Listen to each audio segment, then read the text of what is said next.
Dear students, atomic structure lecture 2।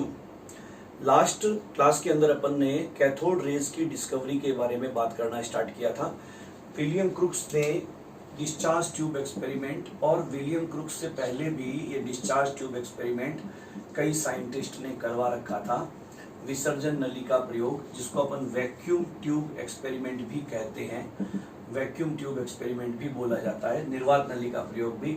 उन्होंने देखा है कि हार्ड ग्लास ट्यूब के अंदर अगर दो मेटल के इलेक्ट्रोड्स, दो मेटल प्लेट्स लगा करके हाई वोल्टेज और लो प्रेशर क्रिएट किया जाए तो एक सर्टेन लो प्रेशर पर और हाई वोल्टेज पर इलेक्ट्रिक करंट फ्लो होने लगता है, और इस फ्लो ऑफ और उस एयर में से इलेक्ट्रिसिटी के फ्लो होने को अपन इलेक्ट्रिकल डिस्चार्ज बोलते हैं, विद्युत विसर्जन बोलते हैं। और जब वो इलेक्ट्रिकल डिस्चार्ज होता है, जब सर्किट के अंदर करंट फ्लो होता है, उस समय उन दोनों मेटल इलेक्ट्रोड्स के बीच में वो जो एयर या ऑलमोस्ट वैक्यूम वाली कंडीशन थी, वहां पर हमें कुछ ब्राइट ग्रीनिश रेज दिखाई दी।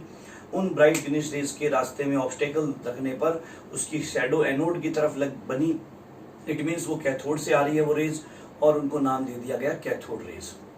Cathode rays discharge tube experiment से, वैक्यूम ट्यूब एक्सपेरिमेंट से जो मिल रही थी, उसको स्टडी किया scientist J Thomson, Perry and other scientist ने।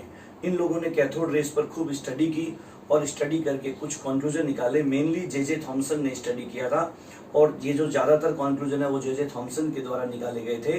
और कैथोड रेज के बारे में स्टडी करते हुए, ऑब्जर्वेशन करते हुए हमने कुछ कंक्लूजन निकाले। क्या क्या कंक्लूजन निकाले, ध्यान से देखिएगा। कैथोड रेज में क्या क्या जो प्रॉपर्टीज होती हैं, प्रॉपर्टीज जो क्या मिल रही थी, क्या बिहेवियर मिल रहा था। एक तो ये जो कैथोड रेज है, ये moves in a straight line in one medium, ये सीधी है ना, स्ट्रेट लाइन में मूव कर रही थी। बिल्कुल, ये कैसे पता चलता है साइंटिस्ट को कि कोई रेज जो है वो स्ट्रेट लाइन में मूव कर रही है या स्ट्रेट लाइन में मूव नहीं कर रही है? अगर किसी रेज के रास्ते में आप कोई ऑब्स्टेकल रख दो और उसकी क्लियर और शार्प शैडो बने, एकदम स्पष्ट छाया बने, तो वो स्ट्रेट लाइन में मूव कर रही है, वरना वो डिफ्रेक्टेड होते हुए मूव कर रही है। अगर डिफ्रेक्शन से, जैसे सन हमारे ऊपर जब होता है तो डिफ्रेक्शन का इफेक्ट नहीं होता। जब सन रेज एकदम टॉप पर होती है तो उस समय हमारी क्लियर शैडो बनती है, और शाम के समय हमारी धुंधली सी शैडो बनेगी, क्योंकि उस समय सन जो है वो तिरछा होता है तो जो सन रेज एंटर होती है एटमॉस्फेयर में, वो डिफ्रेक्टेड होते हुए, अलग अलग जो लेयर है एयर की, एटमॉस्फेयर की, उनके द्वारा अलग अलग एंगल पे डिफ्रेक्टेड होते हुए पहुंचती है। सोर्स से हम तक सीधी नहीं पहुंचती, इसलिए हमारी क्लियर शैडो नहीं बनती। तो कैसे पता चला कि स्ट्रेट लाइन में मूव करती है एक मीडियम में? क्योंकि क्लियर और शार्प शैडो बनाती थी अपने रास्ते में रखी ऑब्स्टेकल का। फिर ये जो है वो काफी स्पीडली मूव करती है। इनकी जो स्पीड होती है वो लाइट की स्पीड से थोड़ी सी कम होती है। Speed is almost equal to, या आप बोल सकते हो slightly less than light waves. ठीक है ना? फिर और क्या क्या बिहेवियर थे? बहुत सारे इंपॉर्टेंट बिहेवियर हमें पता चलते गए कैथोड रेज के बारे में। हम ये देखते थे कि ये जो कैथोड रेज है, इन पर जब हम इलेक्ट्रिक फील्ड लगाते थे तो ये पॉजिटिव प्लेट की तरफ मूव हो जाती थी। ये बात पेरी ने पता लगाई थी। एज पर साइंटिस्ट, अकॉर्डिंग टू साइंटिस्ट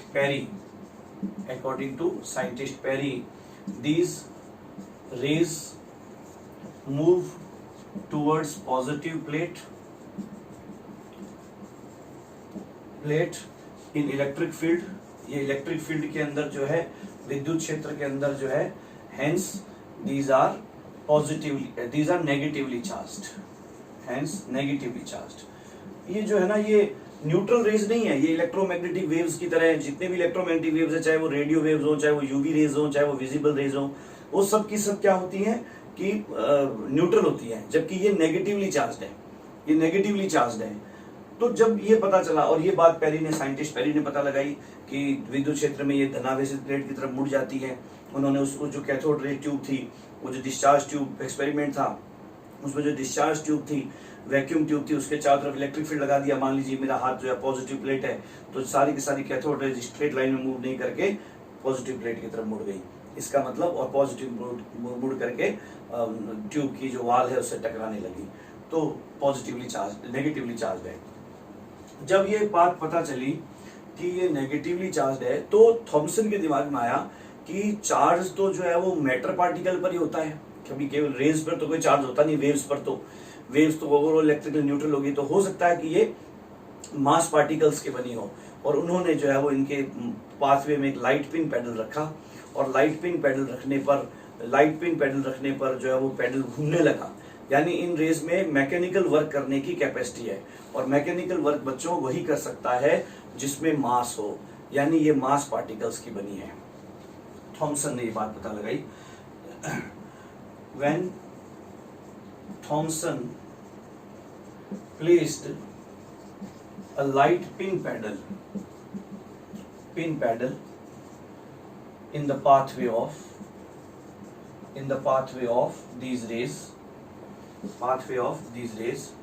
एक छोटा पिन पैडल रखा, जैसे मान लीजिए ये जैसे ये कोई पिन, ये जो ट्यूब है उसके अंदर से रेस जा रही है इस तरह से, तो जैसे ही इनके रास्ते में एक छोटा सा रबर का बना हुआ पंखे नुमा एक पिन पैडल रख दिया, छोटा सा ट्यूब के अंदर। उस ट्यूब को खोला, उसके अंदर पिन पैडल रख के वापस पैक करके टाइटली अच्छी तरह से वैक्स से पैक करके और बढ़िया ढंग से चिपका के एयर टाइट पैक करके, और फिर तो ये जो रोटेट करने लगा, ये जो लाइट पिन पैडल है ये अपनी एक्सिस पर घूमने लगा, और in pathway of these rays it started rotating, ये घूमने लगा। हेंस इनमें these have capacity of mechanical work, इनमें मैकेनिकल वर्क करने की कैपेसिटी है, और मैकेनिकल वर्क वही कर सकता है जो मास हो। Hence these are made up of mass particles. ये रेज है ही नहीं, बस झूठे मूठे रूप से हमें रेज के रूप में दिखाई दे रही है, एक्चुअली ये बहुत छोटे छोटे मास पार्टिकल्स हैं जो बहुत तेज गति से मूव कर रहे हैं और उन एटम के अंदर से निकले हैं। बाद में जाके थॉमसन ने इससे ये कंक्लूजन निकाला, क्योंकि वो जो मेटल, भाई उस वैक्यूम ट्यूब के अंदर क्या था, वैक्यूम ट्यूब के अंदर जो केवल मेटल की प्लेट्स थी और मेटल के वायर था थोड़ा बहुत अंदर, और ग्लास का वाल था, और अंदर ऑलमोस्ट वैक्यूम क्रिएट हो गया था। तो ये जो भी रेज हैं या पार्टिकल है जो भी है वो मेटल एटम्स के अंदर से आ रहे हैं, कैथोड वाली जो मेटल प्लेट है उसके अंदर से आ रहे हैं। इसका मतलब ये कैथोड रेज जो है ये भागते हुए मास पार्टिकल्स हैं, मूविंग मास पार्टिकल है जो कि नेगेटिवली चार्ज है, और ये उन मेटल एटम्स के कैथोड जिस मेटल का बना हुआ है उन मेटल एटम्स के अंदर से आने वाले फंडामेंटल पार्टिकल्स हैं, एटम के कॉन्स्टिट्यूटिव पार्टिकल्स है। ऐसा थॉमसन ने बाद में कंक्लूजन निकाला इस मेन पॉइंट के बाद में। जब पेरी ने चार्ज देख लिया, कोई आपसे पूछे कि negative charge on cathode rays और नेगेटिव चार्ज ऑन इलेक्ट्रॉन, तो कैथोड रेज क्या है, भागते हुए electron. Negative charge on cathode rays और negative charge on electron was discovered by, आप बोलोगे साइंटिस्ट पेरी।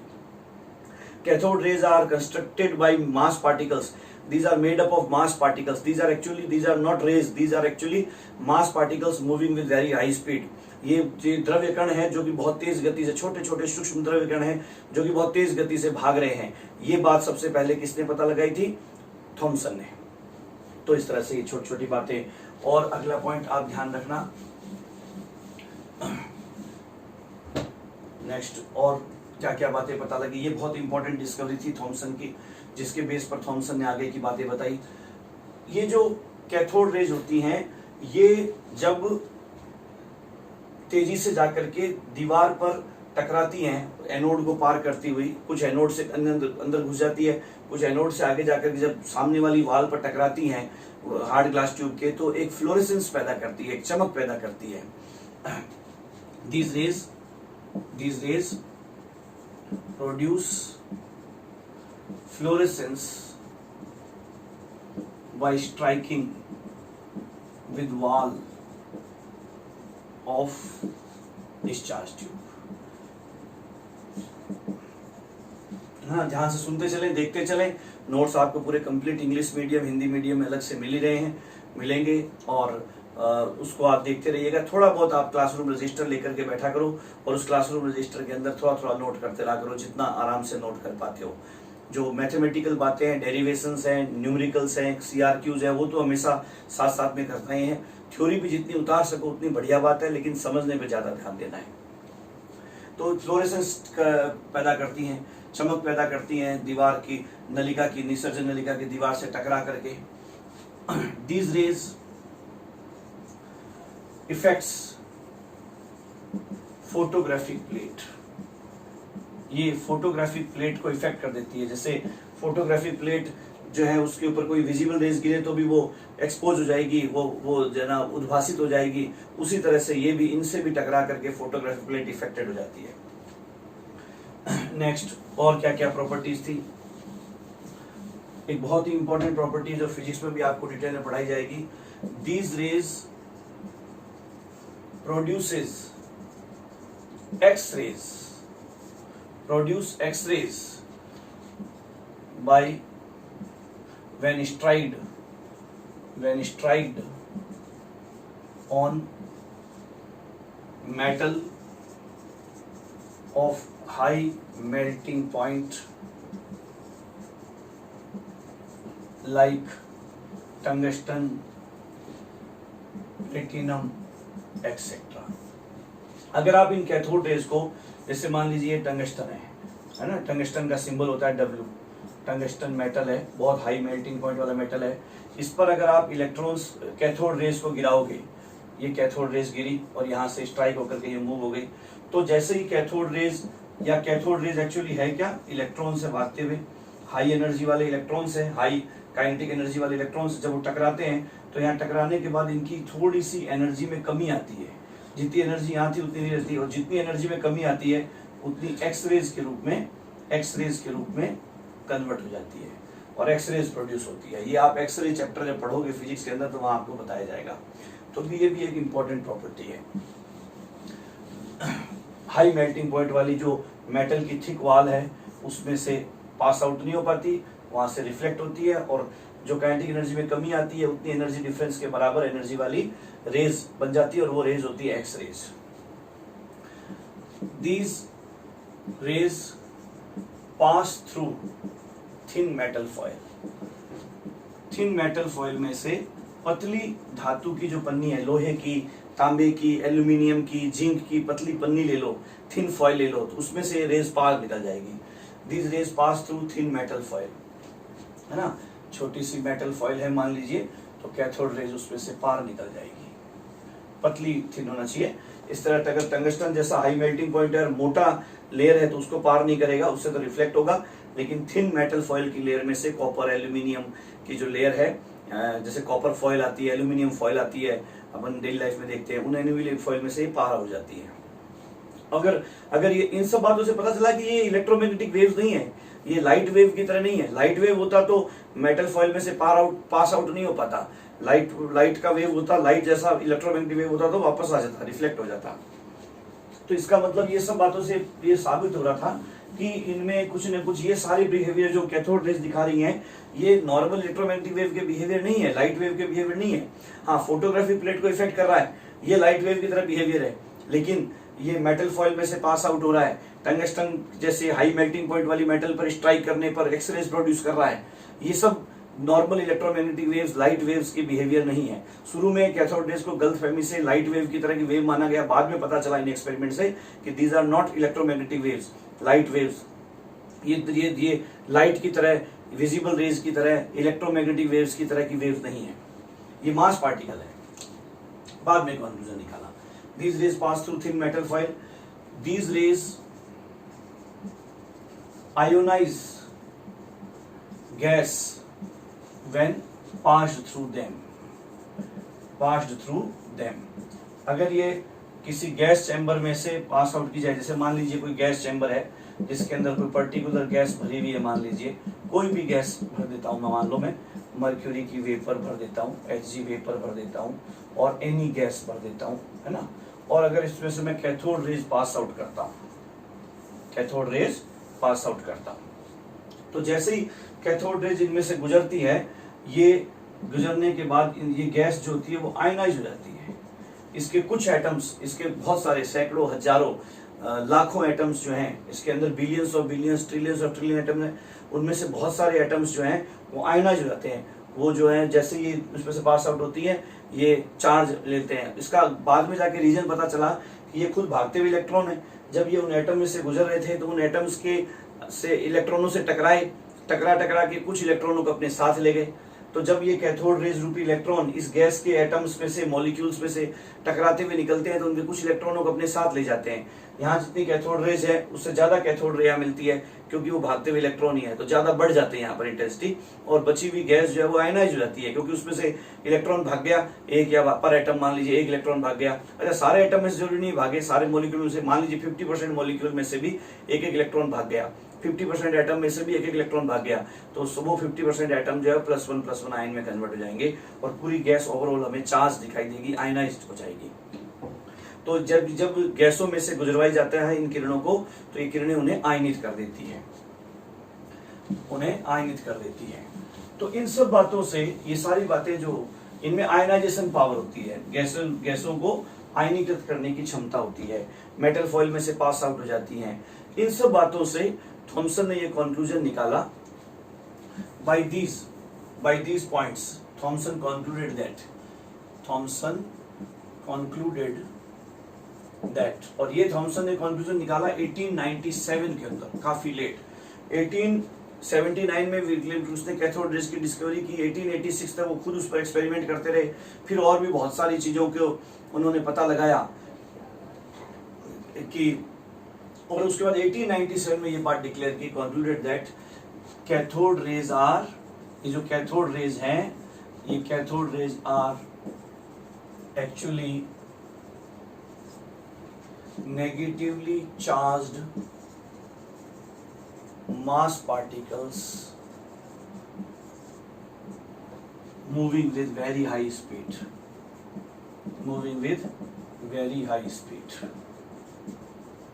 बहुत तेज गति से घूमने वाले मूविंग मास पार्टिकल्स हैं, नेगेटिवली चार्ज्ड है, मास पार्टिकल है, moving with very speed, and are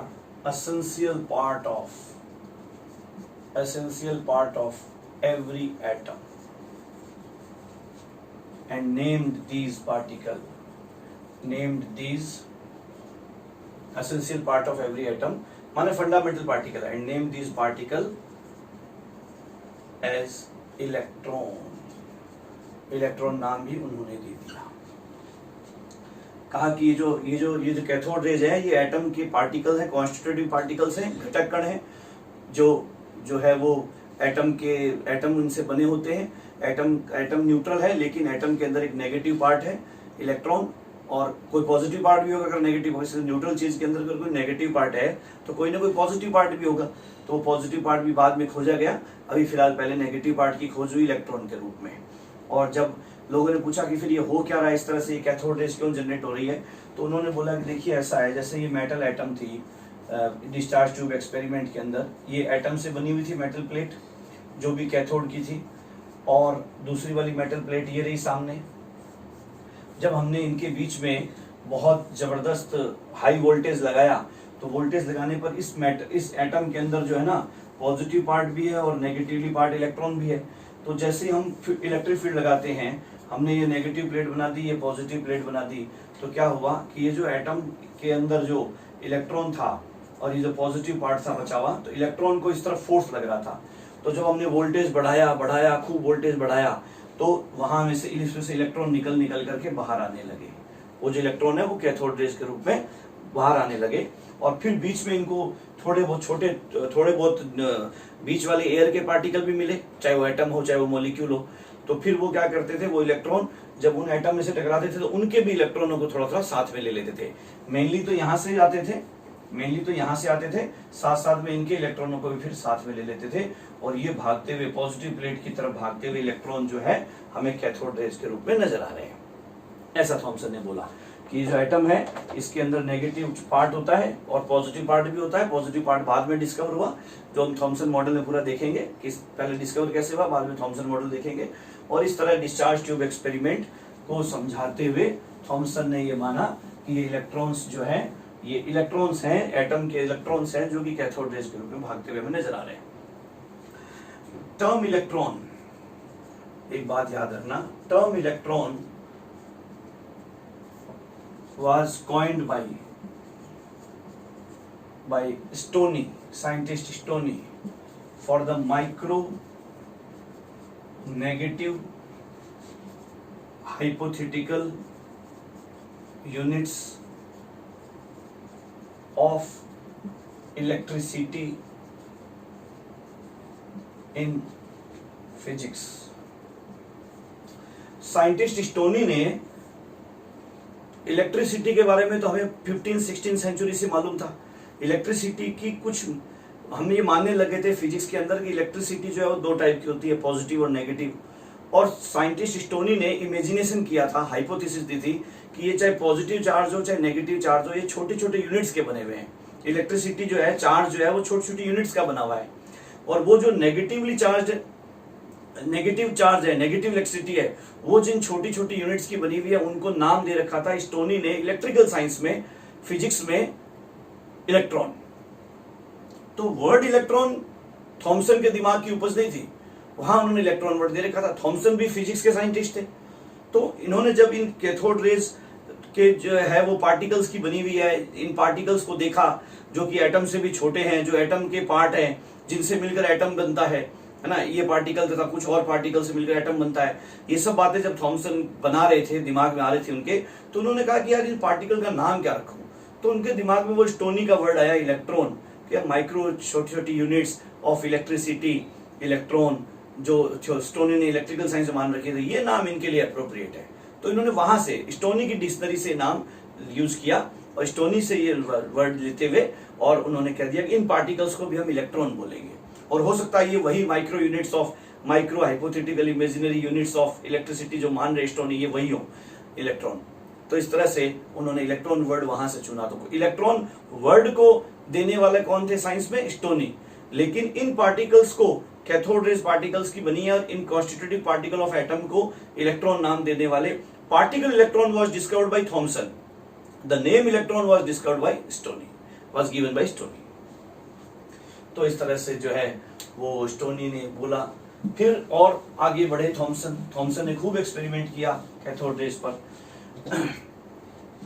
Thompson practically determined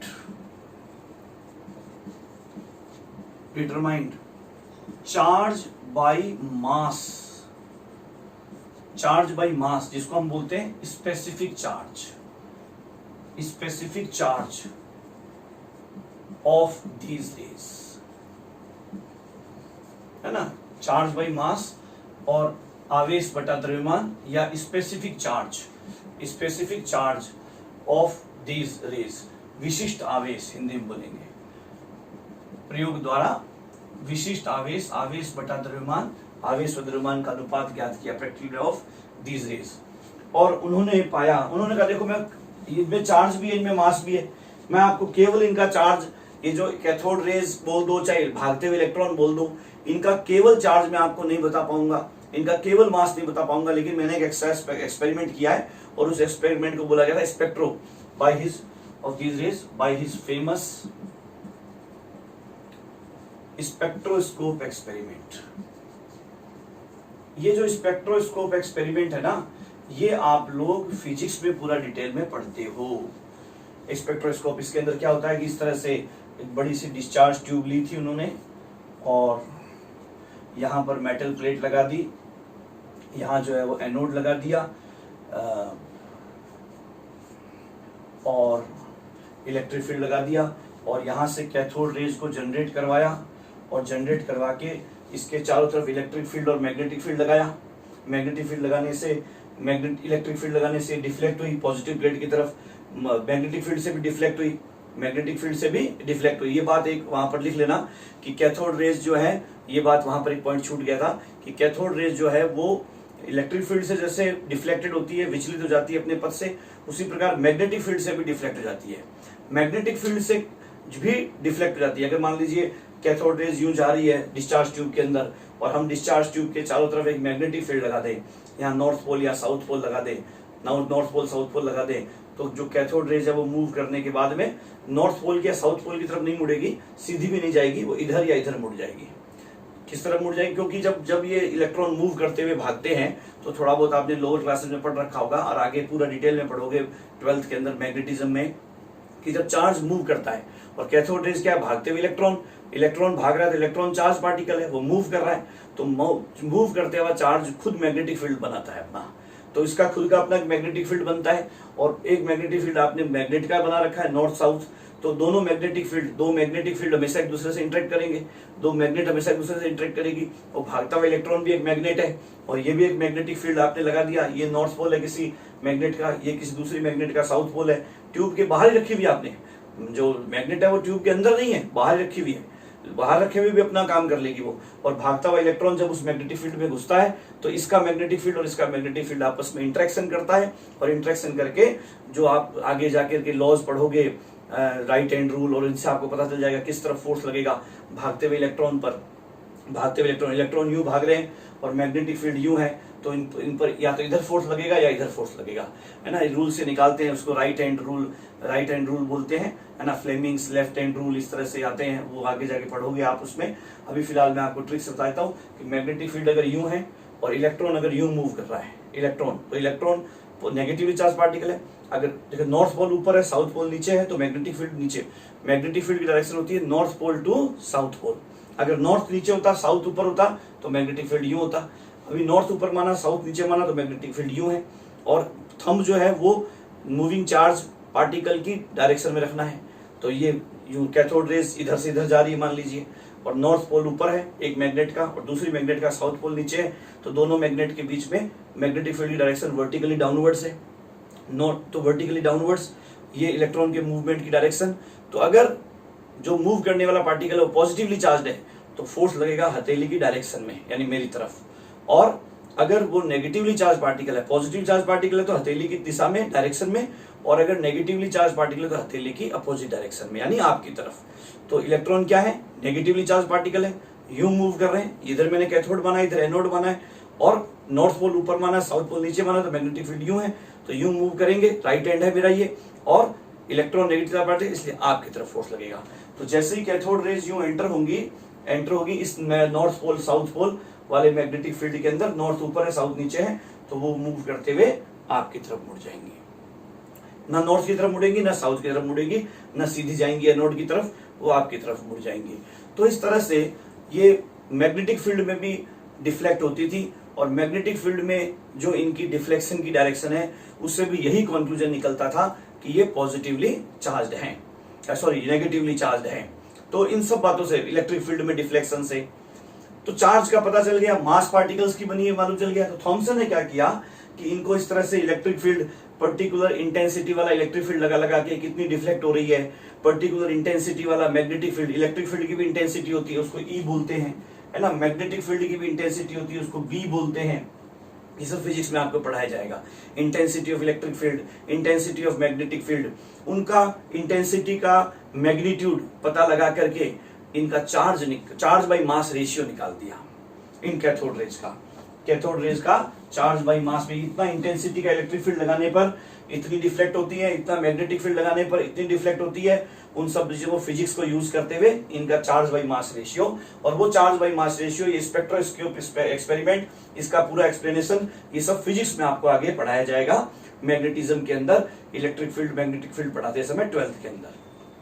तो स्पेक्ट्रोस्कोप एक्सपेरिमेंट के द्वारा साइंटिस्ट थॉमसन ने इनका चार्ज बाई मास रेशियो, जिसको हम E बाई एम बोलते हैं, चार्ज को E से रिप्रेजेंट करते हैं, मास को M से, E बाई एम वैल्यू बता दी। वो E बाई एम वैल्यू क्या निकलती है वो आपको अभी रटने की जरूरत नहीं है, जो थॉमसन ने निकाली थी, क्योंकि E आप अपन अलग से याद कर लेंगे, M अपन अलग से याद कर लेंगे, तो E बाई एम रेशियो भी अगर एग्जाम में आ जाए तो आप कैलकुलेट कर लोगे। तो E बाई एम बता दिया। अच्छा, उन्होंने एक बात बड़ी अच्छी पता लगाई कि E by M of charge by mass ratio of cathode rays do not depend upon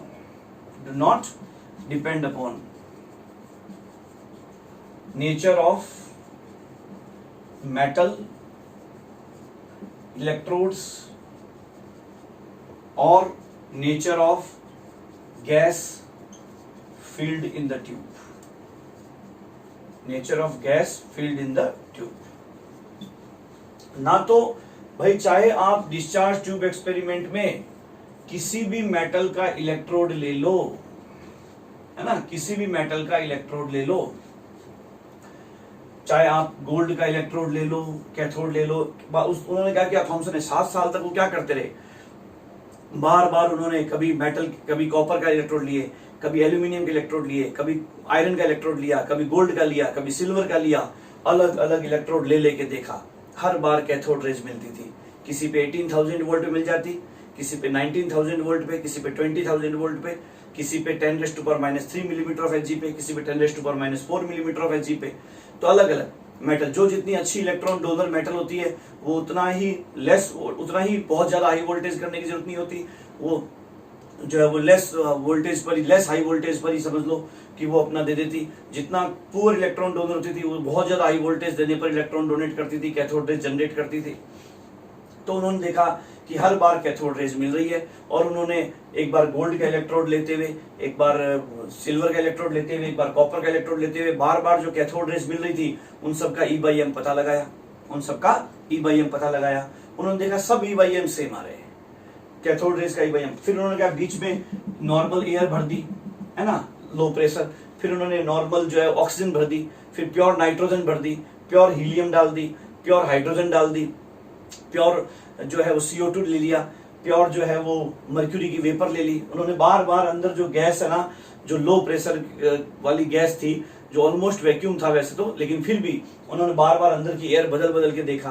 तो उन्होंने देखा हर बार कैथोड रेज मिलती है, चाहे कोई सा मेटल इलेक्ट्रोड ले लिया जाए डिस्चार्ज ट्यूब एक्सपेरिमेंट में, वैक्यूम ट्यूब एक्सपेरिमेंट में, चाहे कोई सी एयर भर ली जाए, नॉर्मल एयर भर ली जाए, प्योर O2 भर ली जाए, प्योर N2 भर ली जाए, हर बार कैथोड रेज मिलती है, और अलग अलग वोल्टेज में मिल सकती है। और वो जो कैथोड रेज मिलती हैं, उन्होंने पहले मेटल एक रखते हुए सारी गैसेस लगा लगा के देखा, हर मेटल की हर गैस के साथ कैथोड रेज मिल रही थी, और उन सारी कैथोड रेज का E/m आपस में सेम आ रहा था। इससे क्या कंक्लूजन निकाला थॉमसन ने कहा ये जो कैथोड रेज, जो भागते हुए इलेक्ट्रॉन है ना, वो एटम के अंदर से आ रहे हैं, या तो वो इलेक्ट्रॉन इन एटम के अंदर से आ रहे हैं, इन मेटल एटम के अंदर से आ रहे हैं, है ना, और या ये इन बीच में जो एयर के एटम्स हैं, एयर पे पार्टिकल्स हैं, उनके इलेक्ट्रॉन्स हैं, उनके एटम से जब ये इलेक्ट्रॉन टकराते हैं तो उनमें से भी इलेक्ट्रॉन निकल जाते हैं, और वो सारे इलेक्ट्रॉन भागते हुए कैथोड रेज की तरफ नजर आते हैं, पॉजिटिव प्लेट की तरफ भागते हुए इलेक्ट्रॉन्स जो है वो हमें कैथोड रेज की तरफ नजर आते हैं। तो ये जो इलेक्ट्रॉन्स है ना, ये सभी अलग अलग एटम्स के इलेक्ट्रॉन फंडामेंटली सेम है। जैसा इलेक्ट्रॉन आयरन के एटम में है, वैसा ही इलेक्ट्रॉन गोल्ड के एटम में है, वैसा ही इलेक्ट्रॉन एल्यूमिनियम के एटम में है, वैसा इलेक्ट्रॉन जिंक के एटम में, वैसा इलेक्ट्रॉन ऑक्सीजन के एटम में, वैसा इलेक्ट्रॉन हीलियम के एटम में। क्योंकि अगर अलग अलग होते उन एटम्स के इलेक्ट्रॉन, तो जो कैथोड रेज के रूप में भागते हुए इलेक्ट्रॉन हमें मिलते, उनका E/m कुछ अलग आ जाता। सारे कैथोड रेज का, यानी सारे एटम्स के भागते हुए इलेक्ट्रॉन्स का E/m, कैथोड रेज मतलब भागते हुए इलेक्ट्रॉन, कैथोड रेज माने भागते हुए इलेक्ट्रॉन, उनका E/m सेम आ रहा है, charge by mass ratio same आ रहा है, मतलब all the atoms have same type of electron, सभी एटम्स के इलेक्ट्रॉन फंडामेंटली एक जैसे हैं। तो फिर लोगों ने कहा फिर ये अलग अलग एटम में फर्क क्या है, जब सबके इलेक्ट्रॉन एक जैसे हैं तो फिर ऑक्सीजन का एटम नाइट्रोजन के एटम से अलग क्यों है, कार्बन का एटम अलग क्यों है, गोल्ड का एटम अलग क्यों है। उसने कहा वो आगे की बातें बताई, जब एटम ने अपना थॉमसन ने अपना एटॉमिक मॉडल दिया, वहां पर भी बातें बताई कि what is the difference between these different atoms. तो डिफरेंस क्या है, डिफरेंस बिटवीन डिफरेंट एटम्स क्या है, क्या डिफरेंस है, एटम अलग अलग क्यों है प्रॉपर्टीज में, उसका रीजन फिर बाद में आगे बताया। लेकिन उन्होंने कहा एक चीज जो यहां पर हमें ध्यान रखनी है कि according to Thomson, E/m of specific charge by mass ratio of cathode rays obtained by filling different gases in the discharge tube experiment or using different electrodes in the discharge tube experiments were similar.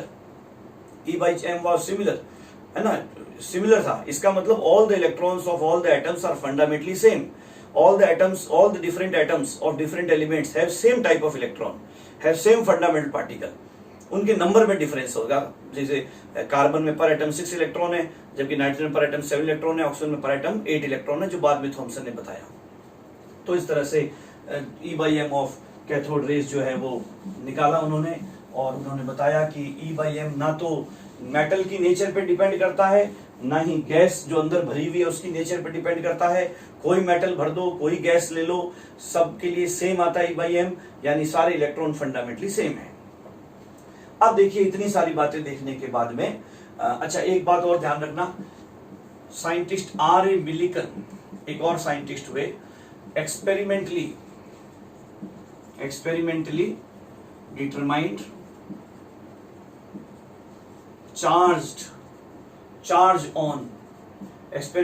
Charge on each electron, प्रत्येक electron पर कितना charge है, by his famous oil droplet experiment. एक experiment करवाया था उन्होंने, oil droplet experiment. इसकी भी आपको जब इलेक्ट्रोस्टैटिक आप पढ़ोगे फिजिक्स में, उस समय उसकी पूरी डिटेल में थ्योरी करवाई जाएगी, अभी केवल नाम याद रख लेना। एक ऑयल ड्रॉपलेट एक्सपेरिमेंट करवाया था साइंटिस्ट R.A. मिलिकन ने, और उसकी हेल्प से उन्होंने ये पता लगा लिया कि एक इलेक्ट्रॉन पर क्या चार्ज होता है। आप लोग सर एटम दिखता नहीं, इलेक्ट्रॉन दिखता नहीं, और एक इलेक्ट्रॉन का चार्ज निकाल लिया उन्होंने, बिल्कुल निकाल लिया। बिना देखे भी हम बहुत सारी डिस्कवरीज कर सकते हैं साइंटिफिक टेम्परामेंट के बेस पर। ये कैसे पता उन्होंने लगाया कि ऑयल ड्रॉपलेट एक्सपेरिमेंट क्या था, उसको डिटेल में बाद में पढ़ेंगे, अभी फिलहाल उसकी हर एक एक्सपेरिमेंट की डेप्थ में नहीं जाएंगे, तभी आपको याद करना है ऑयल ड्रॉपलेट एक्सपेरिमेंट। तो मिलिकन ने, पेरी ने बताया था कि नेगेटिव चार्ज होता है, लेकिन कितना होता है ये पेरी को मालूम नहीं था। थॉमसन भी अकेला चार्ज पता नहीं लगा पाए, मिलिकन ने पता लगा लिया इतना चार्ज होता है। और charge by mass ratio Thomson ने पता लगा लिया, और स्पेक्ट्रोस्कोप एक्सपेरिमेंट के द्वारा। इन्होंने ऑयल ड्रॉपलेट एक्सपेरिमेंट के द्वारा, oil drop experiment, oil droplet experiment एक ही बात है, इसकी हेल्प से इन्होंने जो है वो पता लगा लिया चार्ज क्या है। तो चार्ज और चार्ज बाय मास दोनों मालूम चल गया। तो charge upon charge by mass, charge से चार्ज कट जाएगा, अपॉन मास ऊपर आ जाएगा, तो मास मालूम चल गया एक इलेक्ट्रॉन का। इस तरह साइंस को, केमिस्ट्री को, साइंटिस्ट को इलेक्ट्रॉन का चार्ज, इलेक्ट्रॉन का मास सारा पता लगा। और वो चार्जेस मास क्या होते हैं आपको याद रखने हैं, ध्यान रखिएगा। सिंबल ऑफ इलेक्ट्रॉन जो है वो होगा E-10। यहां पर लेफ्ट साइड में नीचे आप रखोगे चार्ज की वैल्यू, और ऊपर मास जनरली 0 माना जाता है। बहुत कम मास होता है, 0 होता नहीं है, बट इतना कम होता है कि एटम के मास में उसका कोई विशेष कंट्रीब्यूशन नहीं होता प्रोटॉन और न्यूट्रॉन के रेस्पेक्ट में, इसलिए 0 मास माना जाता है। तो ये इसका सिंबल है। कुछ लोग ये सिंबल भी दे देते हैं β-10, कुछ केवल चार्ज बताते हैं तो E- और β-। ये सब इलेक्ट्रॉन के ही सिंबल है। फेमस सिंबल आप जानते हो, ये है। फिर चार्ज, नेगेटिव चार्ज है इलेक्ट्रॉन का साहब। इलेक्ट्रॉन का नेगेटिव चार्ज कितना है, 1.6 × 10⁻⁻19 कूलम। चार्ज की SI यूनिट है, चार्ज की MKS यूनिट है 1 और -4.8 × 10⁻10 ESU। एक और CGS यूनिट बोलते हैं इसको, ESU को, इलेक्ट्रोस्टैटिक स्टैंडर्ड यूनिट। ये और स्टेट कूलम भी बोलते हैं इसको कई लोग, और स्टेट कूलम है ना। ये इसमें इतना चार्ज होता है। इस चार्ज को अपन E चार्ज बोलते हैं, इतने चार्ज को, या इतने चार्ज को अपन लोग E चार्ज बोलते हैं केमिस्ट्री के अंदर, साइंस के अंदर। तो -E बोल दो। इसको हम यूनिट चार्ज भी बोलते हैं, तो यूनिट नेगेटिव चार्ज बोल दो। इलेक्ट्रॉन का चार्ज कूलम में इतना, ESU में इतना, E चार्ज बोलते हैं इतने चार्ज को या इतने चार्ज को, और यूनिट चार्ज बोलते हैं। तो ये चार्ज, सारे चार्ज को इस तरह से रिप्रेजेंट करते हैं। मास ऑफ इलेक्ट्रॉन क्या है, कितना है। अच्छा, ये जो ESU है, ESU और कूलम में रिलेशन याद कर लेना, एक स्टार नोट डाल लो पहले। Relation between coulomb and ESU। Coulomb क्या है, MKS और SI यूनिट ऑफ चार्ज है ना, आवेश का MKS या SI मात्रक। ESU या स्टेट कूलम क्या है, CGS unit of charge. CGS unit of charge, आवेश का CGS मात्रक, आवेश का CGS मात्रक। इन दोनों में आपस में रिलेशन कैसे होगा, कैसे निकालोगे, याद कर लोगे बड़े इजीली। देखो, इलेक्ट्रॉन का चार्ज क्या होता है, MKS में कितना होता है, कूलम में कितना होता है, 1.6 × 10⁻⁻19 कूलम, और ESU में इसी को बोलते हैं 4.8 × 10⁻10 ESU, यानी इतने कूलम इतने ESU के बराबर है। भाई अगर किसी बॉडी का मास 50 किलोग्राम में और ग्राम में 50,000 ग्राम है, it means 50 kilogram is equal to 50,000 gram. अगर किसी ऑब्जेक्ट की लेंथ मीटर में 2 मीटर है और सेंटीमीटर में 200 सेंटीमीटर है, मतलब 2 metre is equal to 200 centimetre, तो 1 metre is equal to 100 centimetre, ऐसे निकाल लेते हैं अपन। तो वही चीज, इलेक्ट्रॉन का चार्ज कूलम में इतना है और ईएसयू में इतना है, इसका मतलब इतने कूलम इतने ईएसयू के बराबर है। Hence 1 coulomb is equal to 4.8 into 10⁻⁻10 upon 1.6 into 10⁻⁻19 ESU. 1.6 से 3 टाइम्स गया, 10⁻⁻19 ऊपर आया, 1 coulomb is equal to 3 into 10⁻⁹ ESU. तो कूलम बड़ा यूनिट है, एमकेएस यूनिट ऐसा यूनिट है, ईएसयू छोटा यूनिट है। देखो 1 कूलम कहता है भैया ईएसयू मैं तेरे जैसे 3 इंटू 10⁻9 के बराबर हूं, 3 इंटू 10⁻9 ईएसयू इकट्ठे हो जाए तो 1 कूलम बनता है। तो coulomb is a larger unit, MKS unit है ऐसा यूनिट है, ईएसयू is a smaller unit of charge. तो ये याद कर लेना अच्छी तरह से, और भूल जाओ तो इस रिलेशन से याद कर लेना। क्लियर? तो ये होता है इलेक्ट्रॉन का चार्ज। अब आ जाते हैं इलेक्ट्रॉन के मास पर, मास of electron. Mass of electron जो होता है, मास ऑफ इलेक्ट्रॉन सिंबल देख लिया, चार्ज। अब देखते हैं मास। मास होता है इसका 9.1 इंटू 10⁻⁻31 किलोग्राम और 9.1 इंटू 10⁻⁻28 ग्राम, है ना। किलोग्राम के अंदर अगर अपन 1000 का मल्टीप्लाई करें तो ग्राम आ जाएगा। एक और यूनिट होता है एएमयू और यू, उसके अंदर आता है 5.483 इंटू 10⁻⁻4 एएमयू और यू, एटॉमिक मास यूनिट और unified unit, atomic mass unit और यूनिफाइड यूनिट। इसके अंदर जो कि एटम का या एटम के सब एटॉमिक पार्टिकल्स का मास यूज करने के लिए बहुत छोटी यूनिट है एएमयू और यू, उसके अंदर इतना कम होता है ना, बहुत ही कम, 0.00548 एएमयू, मतलब ऑलमोस्ट जीरो। इसलिए इलेक्ट्रॉन के मास को एएमयू में इतना कम होता है, जबकि प्रोटॉन का मास होता है 1 एएमयू से थोड़ा ज्यादा, 1.0072 एएमयू। तो 1 के रेस्पेक्ट में ये कुछ है ही नहीं, नेग्लिजिबल है, नेग्लेक्ट कर देते हैं, इसलिए इसको ऑलमोस्ट जीरो मास बोल देते हैं इलेक्ट्रॉन का मास। तो एक और नोट ध्यान देख लीजिएगा, एएमयू एंड मास ग्राम में रिलेशन देख लीजिए, relation between mass in gram and mass in AMU, ठीक है ना। ये रिलेशन भी बहुत इंपॉर्टेंट है। किसी भी सब्सटेंस का आप एएमयू मास निकाल सकते हो, अगर उसका मास बहुत कम है तो। छोटे पार्टिकल्स का मास एएमयू में निकालते हैं, बहुत छोटी यूनिट है एएमयू मास की। Mass in AMU is equal to mass in gram into Avogadro number, याद रखना, ये याद रख लेना। अगर आप अपना भी, आपका एएमयू मास बहुत ज्यादा आएगा लेकिन निकालना चाहते हो निकाल सकते हो। आपका जो किलोग्राम में मास है उसको ग्राम में कन्वर्ट कर लेना 1000 का मल्टीप्लाई करके, और उस ग्राम वाले मास में एवोगैड्रो नंबर का मल्टीप्लाई कर देना, तो आपका एएमयू मास आ जाएगा,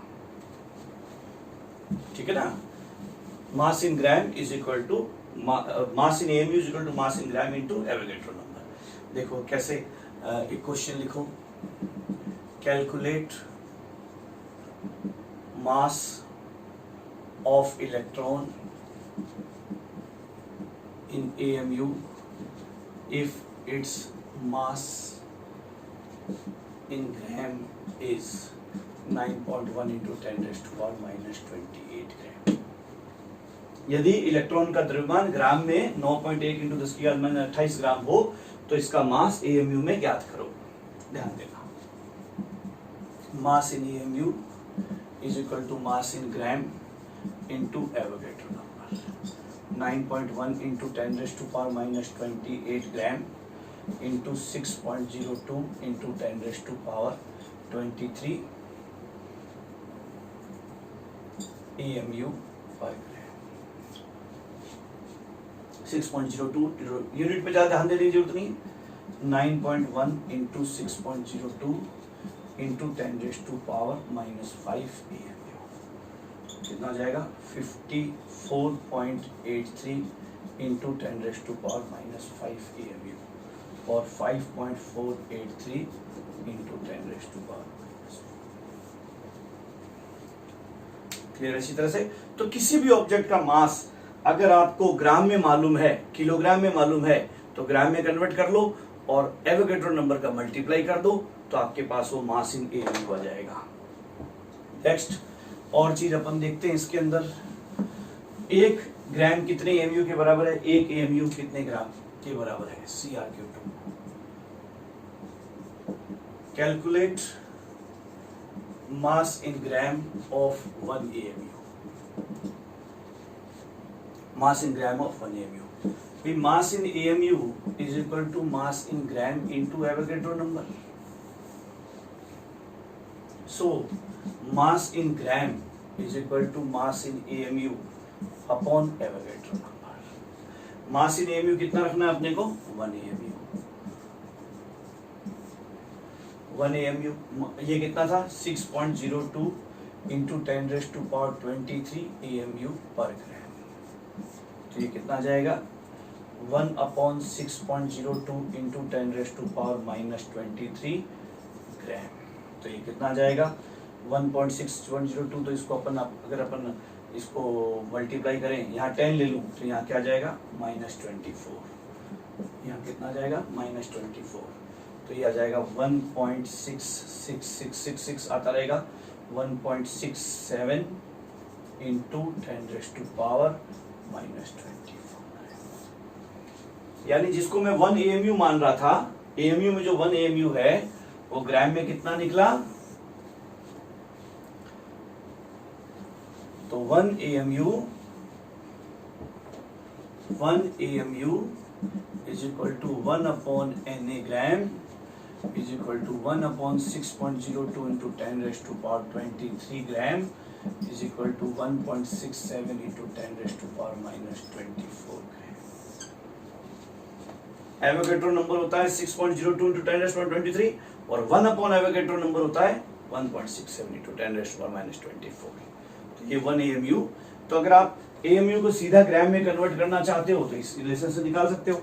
वही 1 AMU is equal to 1.67 into 10⁻⁻24 gram. So X AMU will be equals to X into 1.67 into 10⁻⁻24। तो सीधा इससे भी याद कर सकते हो। ये होता है मास इन ग्राम और मास इन AMU में रिलेशन। तो इस तरह से हमने इलेक्ट्रॉन के बारे में, कैथोड रेज की पूरी डिस्कवरी, इलेक्ट्रॉन की पूरी डिस्कवरी के बारे में देखा। कौन कौन से साइंटिस्ट का कंट्रीब्यूशन रहा, देखिए थॉमसन का, विलियम क्रुक्स ने तो कैथोड रेज डिस्कवर की, क्रुक्स का जो था उससे पहले हालांकि फेराडे ने कैथोड रेज के बारे में थोड़ा बहुत बता दिया था, बट असली डिस्कवरी क्रुक्स की थी। तो आप यूँ समझ लीजिए फेराडे एंड क्रुक्स ने कैथोड रेज को डिस्कवर किया। पहले फेराडे ने, फिर बाद में रीडिस्कवर किया क्रुक्स ने। उसके बाद में आ जाइए थॉमसन ने बहुत सारी बातें बताई। फिर पेरी, मेन बात सारे थॉमसन ने बताई। तो इस electron cathode rays were discovered by Faraday और क्रुक्स। बट इलेक्ट्रॉन, ये कैथोड रेज इलेक्ट्रॉन है, फंडामेंटल पार्टिकल इलेक्ट्रॉन, इसकी खोज किसने की, एटम के फंडामेंटल पार्टिकल इलेक्ट्रॉन की खोज किसने की, J Thomson. Electron was discovered by J Thomson. फिर पेरी ने बहुत कुछ बताया। पेरी ने बताया नेगेटिव चार्ज होता है, मिलिकन ने वो नेगेटिव चार्ज की वैल्यू पता लगाई, E/m पता लगाया खुद थॉमसन ने, स्टोनी ने इलेक्ट्रॉन वर्ड दिया था साइंस में, है ना। तो ये सारे साइंटिस्ट मिलके, मिलिकन, पेरी, थॉमसन एक्सेट्रा ने मिलकर के सारा कंट्रीब्यूशन किया। Mainly electron is discovered by J Thomson, atomic scientist, physics के महान एटॉमिक साइंटिस्ट जे थॉमसन के द्वारा।